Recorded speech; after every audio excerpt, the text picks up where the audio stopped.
আপনি কোন ভাতের অর্থনীতিতে আছেন?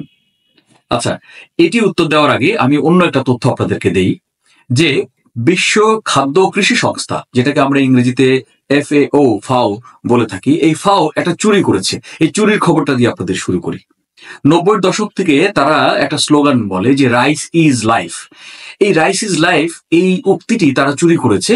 এটি চুরি করেছিল তারা হরপ্পা ও মহেঞ্জোদারো সভ্যতা থেকে। হরপ্পা ও মহেঞ্জোদারো সভ্যতার সময় একটি কথা প্রচলিত ছিল, ধান হচ্ছে জীবন, ধানের অপর নাম বা ভাতের নাম হচ্ছে জীবন। তো সেই উক্তিটি যেন ইংরেজিতে তারা করে 90 সাল থেকে জনপ্রিয় করে নিল। আচ্ছা, এটির সাথে আমার ভাতের অর্থনীতির সম্পর্কটা কি? আপনারা এটা লক্ষ্য করলে দেখবেন যে আমরা যদি ইতিহাসটাকে পড়ে থাকি, ইতিহাস এবং অর্থনীতি অনেক সময় আমাদের খাবারের উপর, বিশেষ করে ভাতের উপর বেশ ভালো প্রভাব ফেলে। অর্থাৎ ভাত দিয়ে আমরা অর্থনীতিকে চিনতে পারি। যেমন অত্যন্ত প্রাচীনকালে, যেমন চর্যাপদের সময় এরকম বলা হতো যে একটা লাইন ছিল এভাবে যে মাছ না খেলে পুণ্য অর্জন করা যায় না। এরপরে মধ্যযুগে একটা লাইন খুব অন্নদামঙ্গল কাব্যের একটা বাক্য খুবই পপুলার হয়ে ওঠে যে আমার সন্তান যেন থাকে দুধে ভাতে। আর আমরা ঐতিহাসিক কাল থেকে এরপর থেকে আমরা জানছি, এবং গুপ্ত পাল সাম্রাজ্য এই সময়ও মাছ এবং ভাতের যে প্রাধান্য ছিল, শুধু যে চর্যাপদের যে সময় ছিল তা নয়। এরপরে আসলো মাছে ভাতে বাঙালি।